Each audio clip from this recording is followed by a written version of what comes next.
infinie grâce, donne-moi d'être le meilleur canal qui puisse être possible parce que je ne sais rien, je ne connais rien et je n'ai vraiment pas choisi d'être là, éternel Dieu de grâce. Je le fais par obéissance à ta parole. Et Saint-Esprit, ton peuple qui est là, ils ne me connaissent pas, ils ne sont pas venus pour moi, surtout pas. Ils sont venus parce qu'ils ont espoir. Espoir d'entendre ta voix, espoir d'être touché par toi, l'espoir d'être transformé. En réalité, si nous sommes là, ce n'est à cause ni d'un homme, Saint-Esprit, ni d'un désir personnel, mais en réalité, c'est par soif pour toi. Ne permets pas que nous puissions ressortir tel que nous sommes entrés. Et oh, combien tu veux nous bénir, Esprit de Dieu. Donne-nous d'être totalement bénis. Au nom puissant de Jésus, nous avons prié ensemble, nous disons un grand Amen. On acclame pour le groupe Roger Céleste. Alléluia. Regarde ton voisin et dis-lui encore la bénédiction en abondance. La bénédiction en abondance. Alors je prie Dieu que j'ai assez de temps et assez de sagesse pour vous donner toutes les paroles que le Saint-Esprit a prévues pour chacun de nous.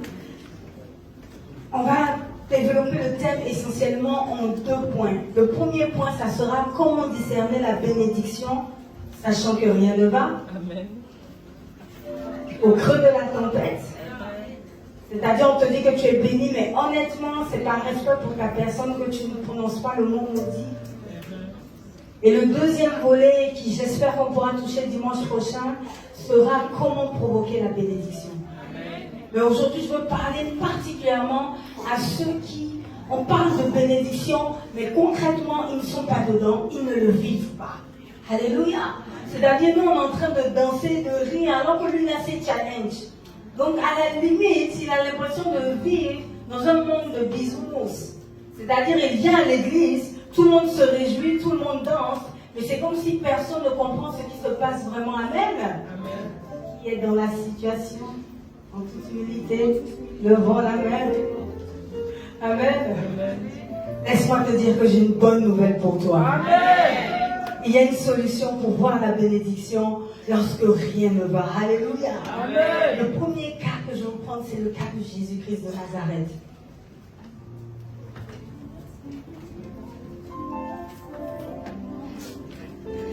C'est le cas de Jésus-Christ de Nazareth.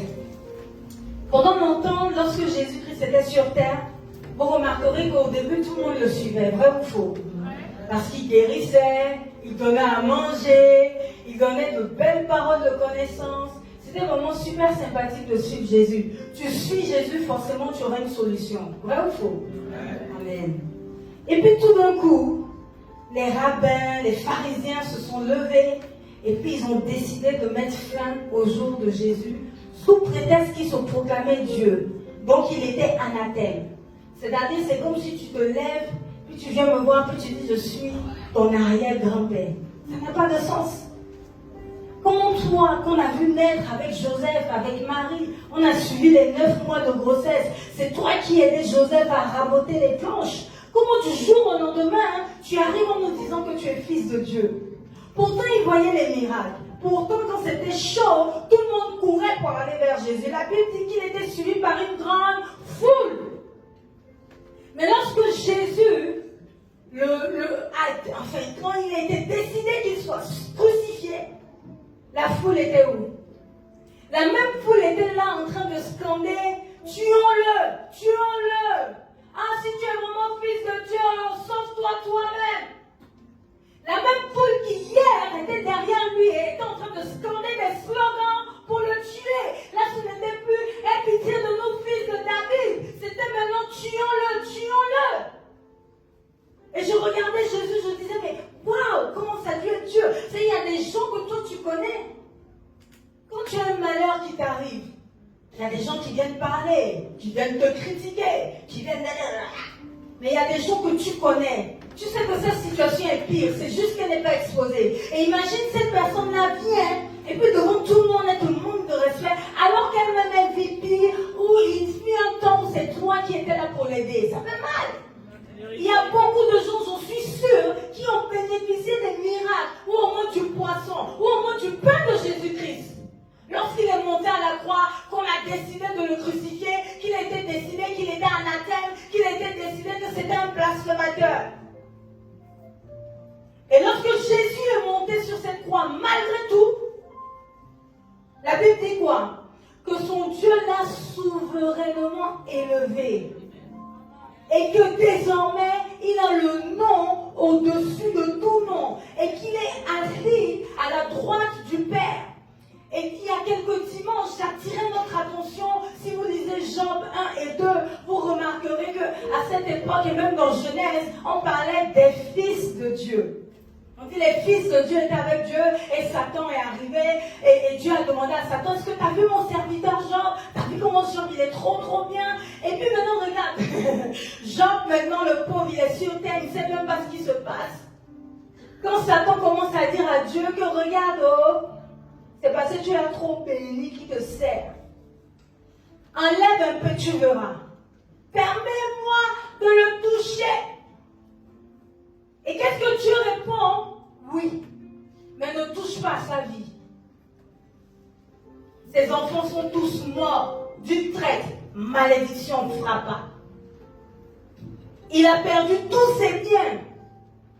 C'est-à-dire, c'est le genre de situation où un problème n'arrive pas seul. Tu perds ton fiancé, tu perds ton travail. Ta famille te renie pour une histoire qui s'est passée il y a 10 ans. Tu ne te souviens même plus de ce que tu avais dit. Tes amis te renient. Ton statut du jour au lendemain change. Les mêmes qui étaient avec toi hier sont les mêmes qui te bousculent. Ça arrive. Et parfois nous-mêmes, nous retrouvons dans la position des gens qui poussent. Et tout d'un coup, quand Jésus va à la croix, on dit quoi? Jean 3,16. Car Dieu a tant aimé le monde qu'il a donné son Fils unique. On ne parle plus des fils de Dieu. Maintenant, regarde l'autre truc que Dieu me fait remarquer, comme dit ma petite femme, quand j'ai dit, qu'est-ce qu'il y a? Il dit à l'époque de Job, avant que Jésus ne paye le prix, quand Satan est venu dire, je veux toucher à Job, c'était une discussion entre Satan et Dieu. Oui, Satan parle à Dieu. Ne sois pas choqué. Toi qui as du mal à prier, tu as ta réponse. Quand tu ne parles pas à Dieu, Satan va lui parler. Amen.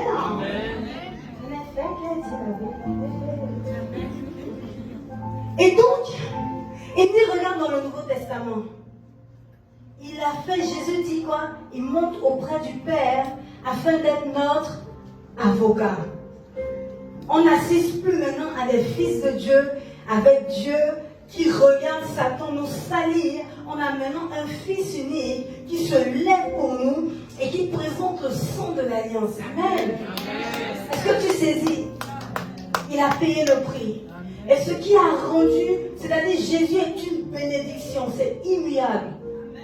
Même si tu es d'une autre religion. Je me souviens, j'ai une amie qui est chez les cousins.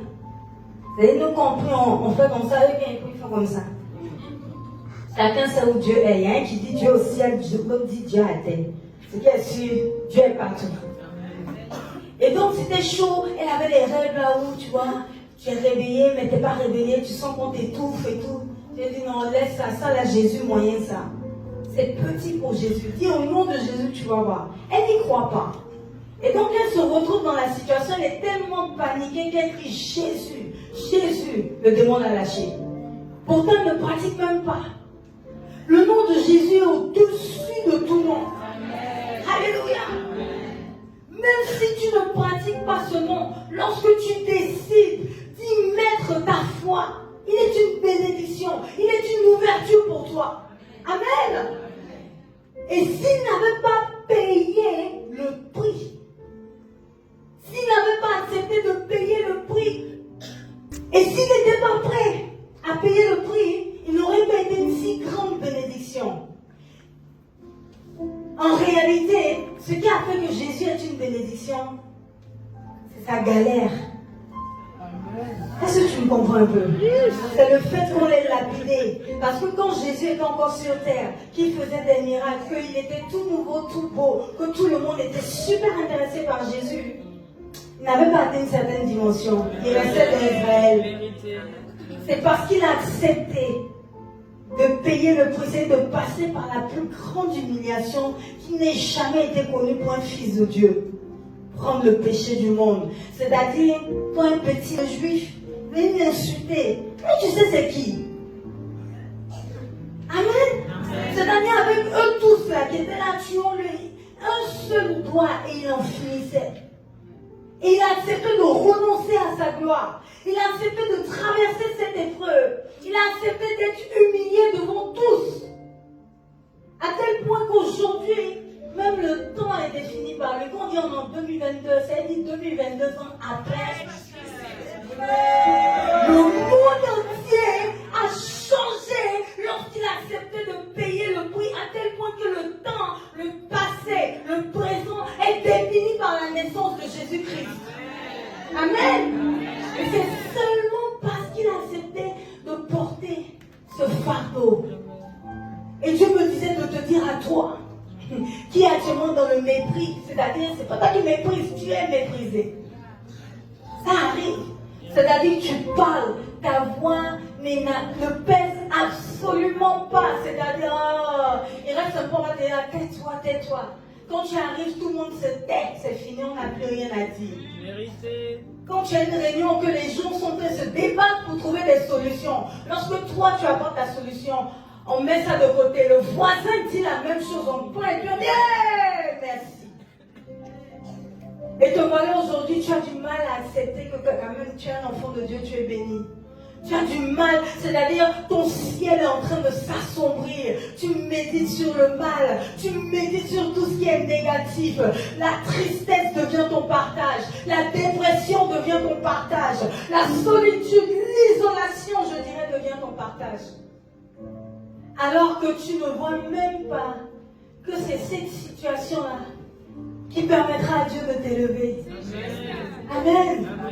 Et tu sais, quand Jésus est revenu et qu'il s'est présenté à ses disciples, allons dans Jean 20, nous lisons la parole du Seigneur.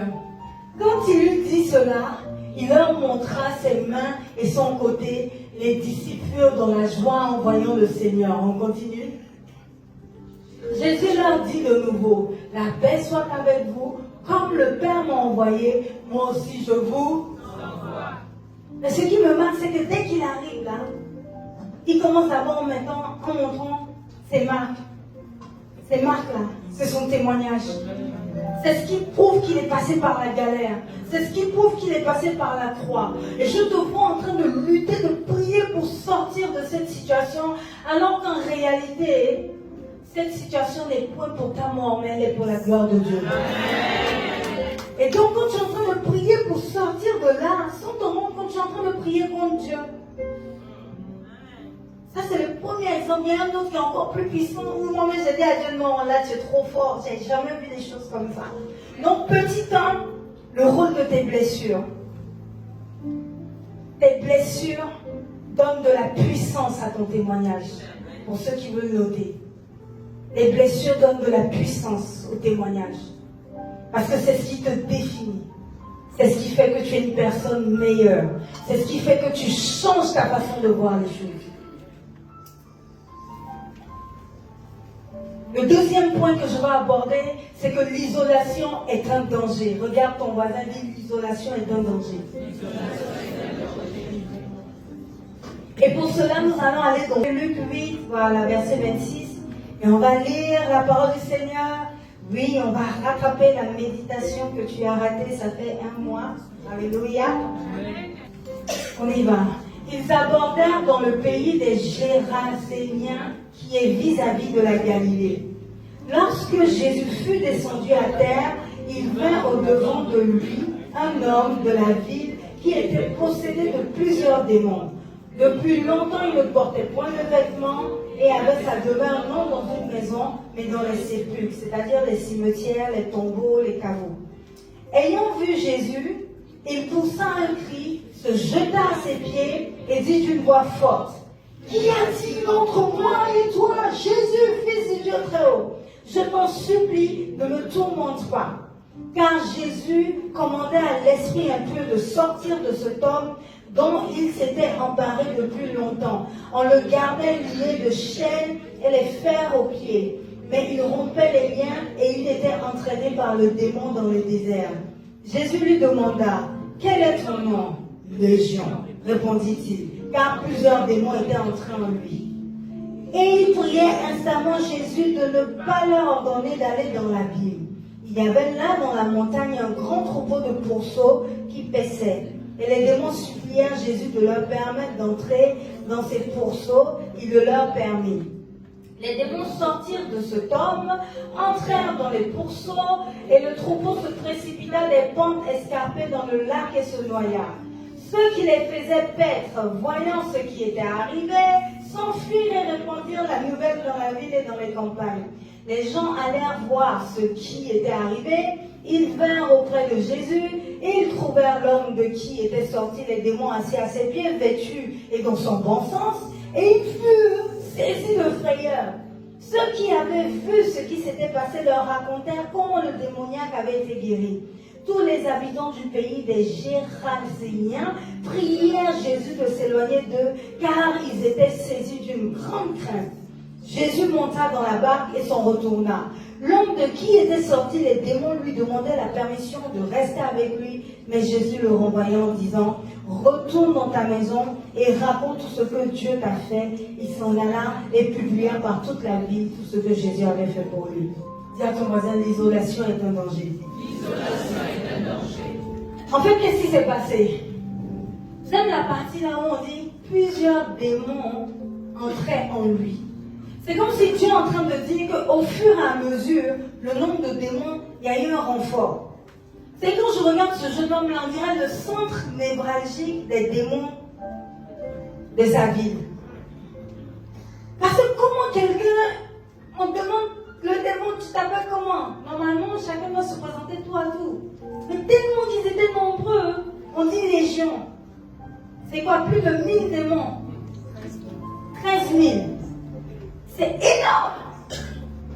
Je l'ai surnommé le centre névralgique démonique. Tous les démons s'associaient. Ici, là, c'est la bonne Diane Véné. Il ne lutte pas.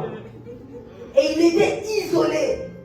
Il était seul. Il était reclus de la société. Le problème lorsque tu t'isoles, parce que tu es de mauvaise humeur, parce que tu es dépressif, parce que le problème, c'est que tu peux être vulnérable. C'est juste. La solitude, c'est différent déjà d'être isolé et c'est différent d'être seul. La Bible dit quoi? Il se tiendra solitaire et silencieux parce que l'Éternel le lui impose. C'est un cas différent de l'isolation. Là, c'est se retirer, c'est faire une retraite. Mais l'isolation, c'est-à-dire son état, a fait qu'on l'a rejeté. C'est différent. Parce qu'il était fou, parce qu'il était sale, on l'a rejeté. Donc l'isolation, c'est toutes les situations négatives qui font que ta famille te rejette, que tes amis te rejettent, que ton travail te rejette, que ton environnement te rejette, à tel point que tu dis mieux, je m'éloigne. Dis à ton voisin, c'est pas bon. Et c'est très différent de celui-là à qui Dieu dit, mon fils, il est temps que tu prennes du temps dans ma présence, il est temps que tu... C'est différent. L'isolation est liée aux blessures de ta vie. Lorsque tu t'isoles, ce n'est qu'un instrument du diable pour augmenter les démons dans ta vie. Parce que qu'est-ce que tu vas faire? Tu vas ruminer. Ruminer le passé. Commencer à voir comment les gens réagissent, comment les gens te traitent, comment ils traitent l'autre. Et tu descends encore plus bas. Il y a encore plus de démons. Et tu sais ce qui me marque davantage, sinon me choque. Cette ville-là, c'était des gens méchants. C'est la seule ville qui a refusé Jésus. À Nazareth, d'où il vient, ils ont juste douté.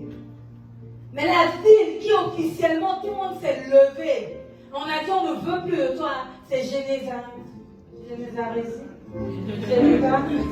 Hein? Gérasénie. Non, je pensais à pasteur Gérald. Comme ça veut dire Gérasénie. Ok. La ville là n'existe plus, non? Elle n'existe plus. Mais il me semble que c'était en Israël. Anyway. Et tu sais ce que le Seigneur mettait à mon esprit? Il dit, normalement, imagine le fou est dans la rue.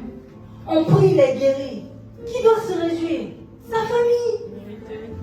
Vous n'êtes pas choqués? Les gens viennent et quel est le réflexe qu'ils ont? Ils ont eu peur. Mais vous avez peur pourquoi? C'est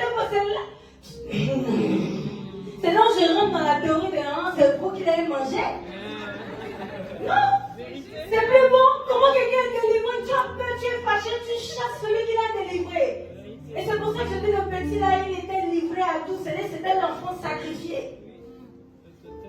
Et Jésus l'a guéri. Et tu sais ce qui me choque? C'est un homme de Dieu qui disait, tu vas être choqué aussi. C'est un petit détail. Les démons sont venus eux-mêmes. Jésus n'est pas allé vers eux. Ça c'est un. Eux-mêmes, ils ont dit, oh Jésus. Et comment un fils du Dieu très haut, il rentre dans une adoration. Il y a quoi? T'as fait quoi? Il n'a rien dit encore. Parfois même Satan maîtrise plus Dieu que toi. Ça fait pitié, mais c'est la vérité. Et puis maintenant, ils disent, oh, emmène-nous dans les pourceaux. Et Jésus a accepté. Les Géranisiens, hein? Les justes, hein? Voilà, ils étaient juifs. Est-ce qu'on mange les porcs dans la religion juive? Non. Les démons vont où? Pourceau, c'est le bébé de porc. Donc déjà, c'était anormal qu'il y ait des pourceaux. Ils ne mangent pas ça. Tu as un porc, pourquoi? Tu ne manges pas, c'est interdit. C'est comme si tu arrives chez mes cousins de l'autre côté, puis tu vois le porc là. C'est pas logique. C'est-à-dire rien que la vue de l'animal, lui, considère que c'est impur. Le fait que l'animal même ait touché son sol, c'est que sa maison est pure. Comment sont-ils pour se retrouver avec un troupeau de pourceaux? Et puis le comble. Parce qu'il faut comprendre pourquoi Jésus a accepté de les mettre dans les pourceaux. C'est-à-dire que c'était une viande qui était encore interdite. Et la preuve, quand les démons rentrent dans les pourceaux, ils vont se jeter dans le lac. Donc Jésus vient corriger une anomalie, en plus de la délivrance du fou. Parce qu'ils ne devaient pas manger de porc. Et qu'est-ce qu'ils font? Ils se fâchent. Oh, il faut déjà partir. Oh, on veut que là, c'est plus bon. Et venez déranger notre manja ici, là. Hein? Le comble, c'est que celui qui était guéri lui demande, s'il te plaît, je peux venir avec toi? Et Jésus a refusé. Pourquoi? Parce qu'il a dit, il faut que tu puisses témoigner. La Bible dit quoi? Que ce jeune homme-là a passé son temps à raconter partout ce que Jésus avait fait pour lui. Je veux te dire que cette situation-là, c'est ce qui fait ton témoignage. Et Jésus ne va pas t'enlever de là où tu es. J'arrête de prier pour ça. Prie pour que les démons sortent. Prie pour que tu sois transformé, tout ce que tu veux. Mais qui va être impacté par ton témoignage? C'est ceux qui t'ont vu avant. Parce que le but de Jésus est de faire de chacun de nous un témoin. Il dit quoi? Vous recevrez une puissance venant du ciel et vous serez mes témoins. Amen. Donc arrête de prier pour sortir de la situation. Alléluia. Amen. Donc l'isolation est en danger. Maintenant le deuxième truc, enfin le troisième point, la louange est une anticipation. Alléluia. Et là on pense à Paul et Silas. Donc je vais te demander de noter Acte 16. Il va falloir que tu lises Acte 16, s'il te plaît, à la maison, pour que la parole du Seigneur puisse prendre effet. Alléluia. Amen. Et donc je vais demander qu'on lise juste quelques versets de Acte 16. Est-ce qu'on peut prendre Acte 16, le verset 6 et 7? Là il s'agit de Paul et Silas. On lit ensemble la parole du Seigneur. Ayant été empêchés par le Saint-Esprit d'annoncer la parole dans l'Asie, ils traversèrent la Phrygie et le pays de Galatie. On va à 7. Arrivés près de la Mysie, ils se disposaient à entrer en Bithynie, mais l'Esprit de Jésus ne le permit pas. Donc on est bien d'accord que Jésus a refusé qu'ils aillent là où ils voulaient partir. On arrive directement à 11.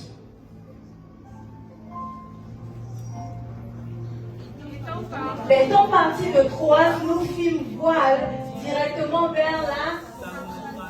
Et le lendemain, nous débarquâmes à Néapolis. On continue. De là, nous allâmes à Philippe, qui est la première ville d'un district de Macédoine et une colonie. Nous passâmes quelques jours dans cette ville. Le jour du sabbat, nous nous rendîmes hors de la porte vers une rivière. Je ne vous entends pas, hein? Où nous pensions que se trouvait un lieu de prière. Nous nous assîmes et nous parlâmes aux femmes qui étaient réunies. 14. L'une d'elles, nommée Lydie, marchand de pourpre de la ville de Thyatire, était une femme craignant Dieu, et elle héritait le Seigneur pour qu'elle fût attentive à ce que disait Paul. On va à 15. Lorsqu'elle eut été baptisée avec sa famille, elle fit cette demande. Si vous me jugez fidèle au Seigneur, entrez dans ma maison et demeurez-y. Et elle nous pressa par cette instance. Amen. Ce qui me marque, c'est que c'est d'abord, on est tous d'accord, c'est Jésus qui fait qu'ils arrivent dans ce pays-là. Amen. Et ils arrivent en Macédoine parce que en réalité, on dit à 10, après cette vision de Paul, nous cherchons aussi à nous rendre en Macédoine. Parce que pendant la nuit, Paul a eu une vision où un Macédonien lui était apparu et lui a dit viens, viens, viens. Donc ils vont en Macédoine, ils tombent sur les vendeuses au marché, Lydie accepte de donner sa vie à Jésus-Christ, et puis boum, confirmation de la vision. Allons à 16. Quand nous allions au lieu de prière, une servante qui avait un esprit de python et qui en devinant procurait un grand profit à ses maîtres vint au devant de nous. On va à 17. Paul et nous. Elle criait, ces hommes sont les serviteurs du Dieu très haut et ils nous annoncent la voie du salut. Est-ce que c'est mauvais? Non. On continue à 18. Elle fit cela pendant plusieurs jours. Paul, fatigué, se retourna et dit à l'esprit, je t'ordonne au nom de Jésus de sortir d'elle, et il sortit à leur même pause. C'est Dieu qui leur a dit d'aller en Macédoine, on est d'accord? Ils ont converti Lydie, on est d'accord? De chez Lydie à l'endroit où il partait prier, la femme avec l'esprit de python, c'est elle qui le suivait pendant plusieurs jours. On est bien d'accord? Il a chassé un démon, on est d'accord? Est-ce que c'est mauvais? De toi à moi, tu arrives à l'église avec ton ami ou ta petite amie. Tant que tu te convertisses, tu es encore dans ça, je ferme les yeux. Maintenant, vous êtes en train de passer en train de prier. Et puis quand il prie, elle manifeste les démons, sa voix change, ses yeux changent.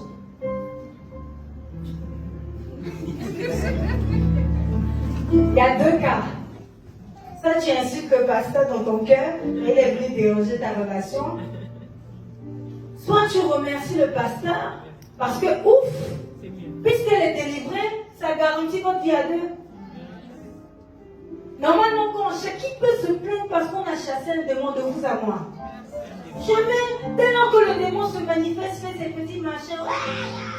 Quand il sort, tout le monde est là. Wow, merci Seigneur, ouf, on est délivré. On continue à 19. Vous allez voir ce que ce démon-là a créé comme souci. Les maîtres de la servante, voyant disparaître l'espoir de leur gain, se saisirent de Paul et de Silas et les traînèrent sur la place publique devant les magistrats. On continue à 20.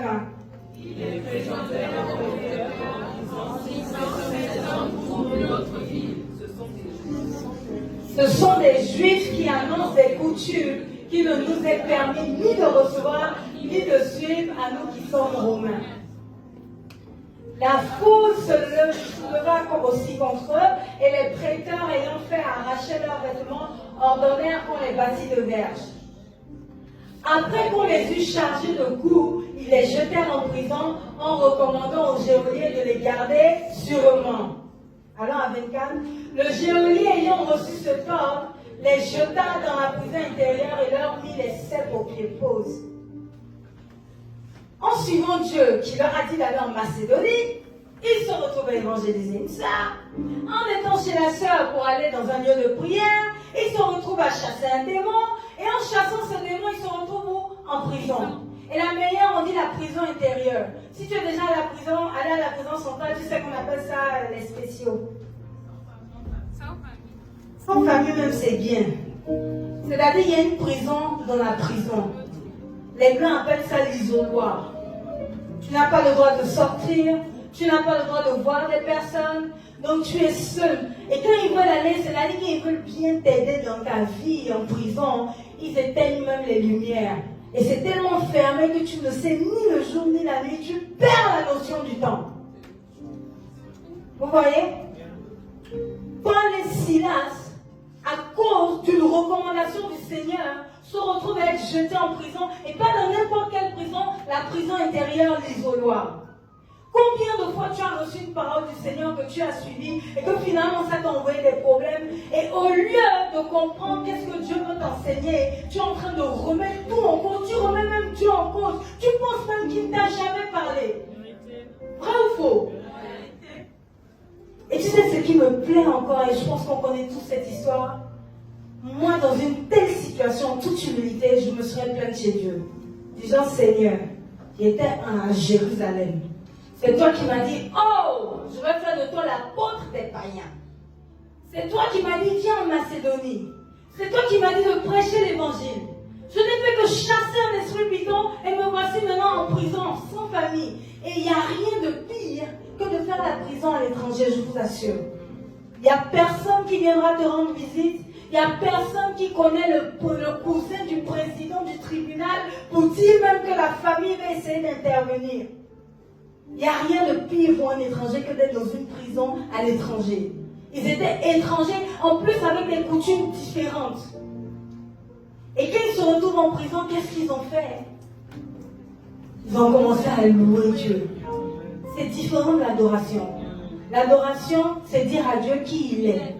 C'est Dieu, tu es grand. Dieu, tu es Adonai. Dieu, tu es Jéhovah. Dieu, tu es Yahweh. Tu es Yahweh Tirenikou. Seigneur, pardon. Je ne suis pas juif. C'est mal prononcé. La louange, c'est mon Dieu. Merci parce que tu m'as donné la joie de vivre. Merci parce que ce matin, je vois que j'ai un nouveau travail. Merci parce que je n'espérais pas avoir telle somme financière, telle grâce, telle promotion, un enfant, whatever. En réalité, louer Dieu, c'est remercier Dieu pour ses hauts faits. Est-ce qu'on peut louer quelqu'un qui a fait que tu es en prison à l'étranger? Et c'est pour ça que j'appelle ça la louange par anticipation. Amen.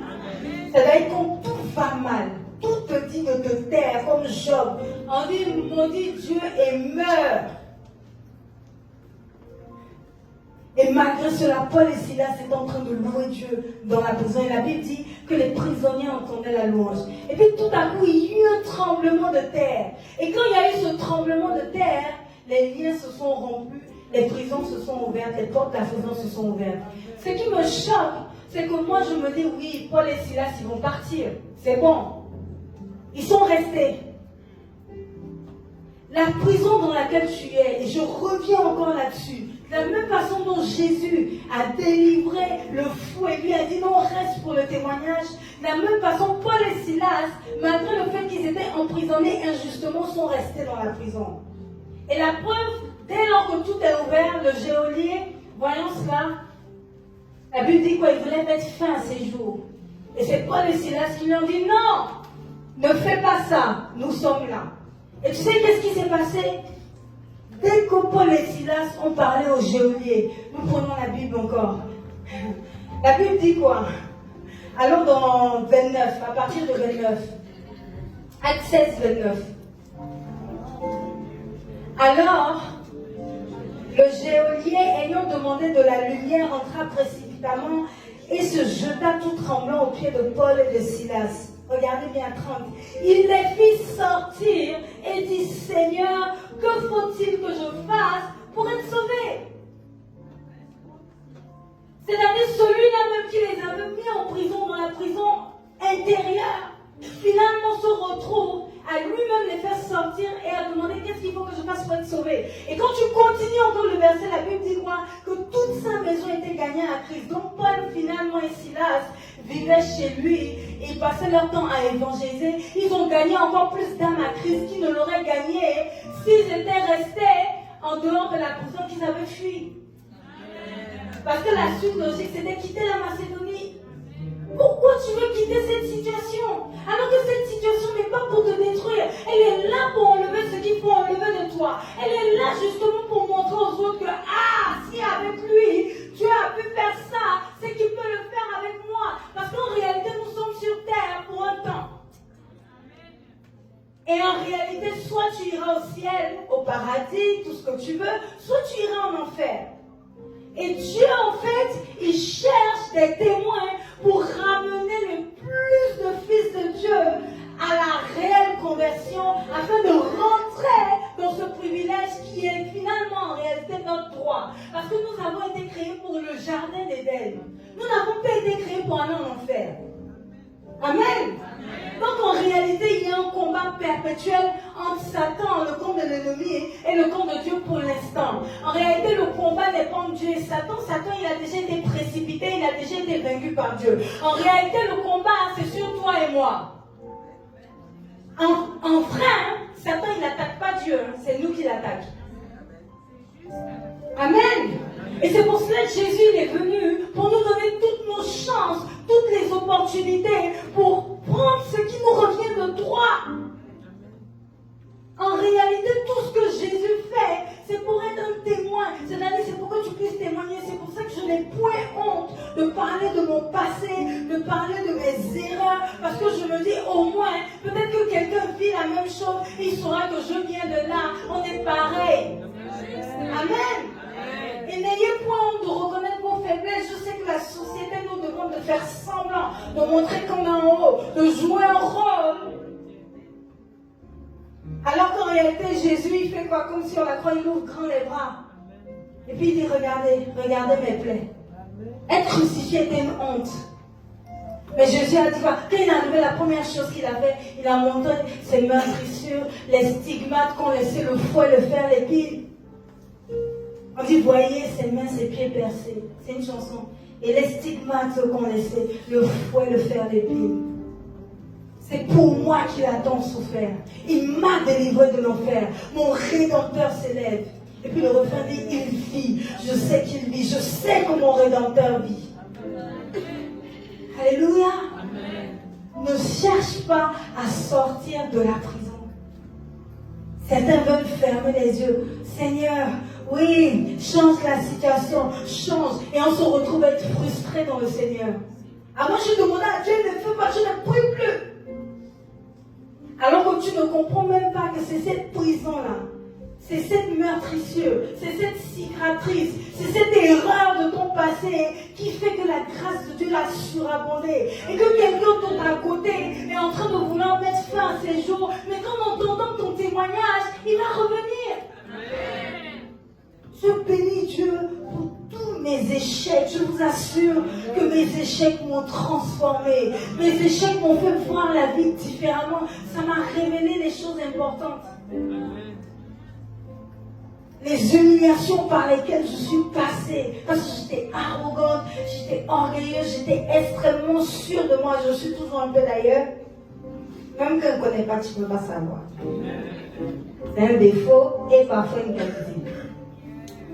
Et je me suis cogné la tête. Ah, j'ai échoué. Je rigolais parce que quelqu'un a rencontré quelqu'un qui me connaissait de mon passé. La personne a commencé à garder mon nom. Pourtant, ça fait 5 ans. Je ne comprends pas. On parle comme si c'était hier. Amen. Amen. Et ça oui, c'est Idriss, justement. Idriss rigolait. Il dit, ah, heureusement qu'elle m'a déjà raconté sa vie. Hein. Donc, du coup, il sait ce qui est vrai, il sait ce qui est faux. Et puis, ça lui a rien dit. Quand on s'est vu, finalement, hein, voilà ce qui s'est passé. Tu avais raison de raconter ta vie. Et j'ai éclaté de rire, on a rigolé ensemble. Mais après, je dis, ah Seigneur, ça fait 5 ans, c'est comment? Pourquoi comme si c'est hier? Il me dit, non, justement. C'est ton témoignage. C'est ça, en fait, les trous dans tes mains. Les stigmates. Parce que quand Idriss entend ça, il sait que je ne raconte pas ma vie. Maintenant, quand je dis j'étais mauvaise, j'étais dans le péché, j'étais bizarre. En réalité, Satan, passant par la personne, voulait le distraire, mais lui, ça l'a fortifié. Amen. Vous voyez la différence? Comment Dieu il fonctionne? C'est pour ça que j'aime parler à certaines personnes, surtout les gens qui sont littéralement allés en prison. Ils font la vie différemment, hein? Ils sont plus dans vos bêtises, là où, oui, il a dit non, laisse sa manière. Est-ce que tu connais la vie? Quand quelqu'un te dit ça, c'est qu'il a vécu. Il dit laisse ça. C'est là où tu peux l'insulter. Et puis il te regarde. D'après ma mère, que bon. Le patron m'a insulté. Quand je suis venue à la maison, ils ont écrit l'injure. Je dis non, maman. Elle dit, si elle n'en parle pas, qui va savoir? Je dis personne. Il faut avancer dans la vie là. Même si Ils en parlent dans les journaux télévisés. Tôt ou tard, il y aura encore un autre scandale. On va oublier pour toi. Amen. Amen. Ne cherche pas à sortir de cette prison. C'est ta bénédiction qui est là. Alléluia. Et le dernier point, c'est n'aie pas peur de tes erreurs. Et là, on ne va pas lire les versets sauvés, on va aller très vite. Je te dirai juste de lire Acte 24, Acte 25, Acte 26, Acte 27 et Acte 28. C'est ton exercice de la semaine. Et rapidement, dans Acte 24, verset 27, on dit 2 ans s'écroulèrent ainsi et Félix. Bref, Paul a décidé d'aller à Rome et s'est retrouvé enfermé pendant 2 ans. Et quand le nouveau gouverneur arrive, il le reçoit, il l'écoute. Mais comme il n'était pas encore à Rome, comme Paul était aussi romain et qu'il a exigé qu'il soit jugé par la justice romaine, après ces 2 ans qu'il avait fait en prison, les gars lui ont dit, mais s'il n'avait pas appelé à la justice romaine, il serait déjà libre. Ça ressemble à une erreur.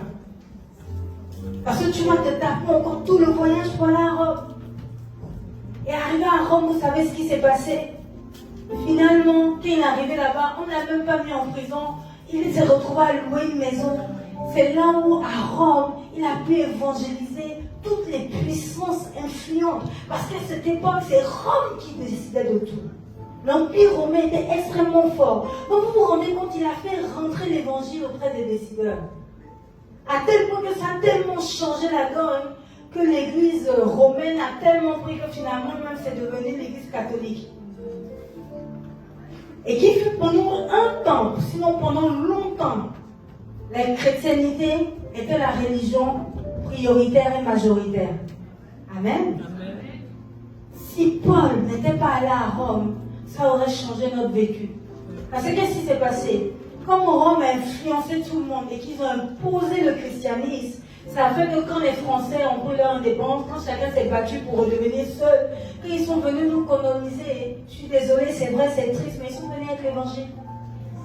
C'est tout ce que je retiens de la colonisation et que j'accepte et je bénis au nom du Seigneur. Amen.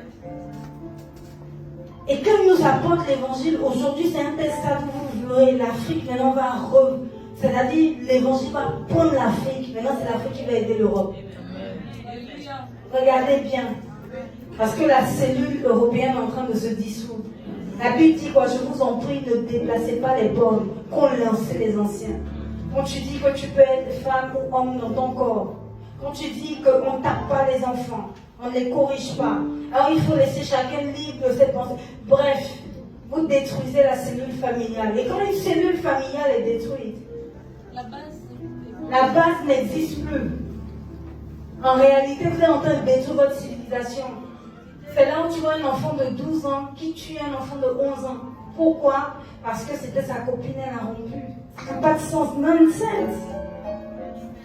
Suivez un peu l'actualité française, européenne, vous allez voir. C'est là où un enfant de 6 ans se suicide. Pourquoi?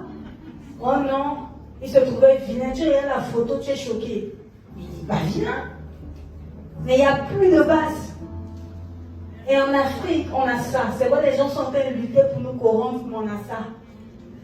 Et ça va faire que notre cellule familiale va se stabiliser à nouveau. Jésus-Christ va prendre l'avantage. Vous allez voir, il y aura un retournement de situation. Maintenant, on va dire un missionnaire africain. Là. Ça ne sera plus les missionnaires américains ni les missionnaires européens, mais c'est nous qui allons aller. Amen. Est-ce que tu as compris ce que Dieu voulait t'apporter aujourd'hui? Alléluia. En résumé, tes blessures sont là pour que le témoignage soit plus poignant. Ne t'isole pas parce que c'est un danger. Tu restes un témoin. Et pour témoigner, il faut aller dehors. La louange est une anticipation. Mais attention, ne cherche pas à sortir du lieu. C'est là que Dieu va te bénir. Et quand le temps sera fini, Dieu lui-même va t'emmener ailleurs. Enfin, n'aie pas peur de tes erreurs. Parce que quand tu sers Dieu, même ce que tu considères comme erreur, finalement Dieu l'utilise pour sa gloire. Amen. À tel point même que tu vas te dire, heureusement que j'ai commis une erreur là. Mais non, c'est juste qu'il est tellement puissant que même ton erreur du passé, il va la rattraper. Alléluia. Car en conclusion, nous sommes tous des témoins. Et nous recevrons une puissance, le Saint-Esprit survenant sur nous. Et nous serons ces témoins jusqu'aux extrémités de la terre. Amen. Regarde ton voisin, dis, veux-tu être un témoin du Seigneur? Es-tu prêt à porter ta croix?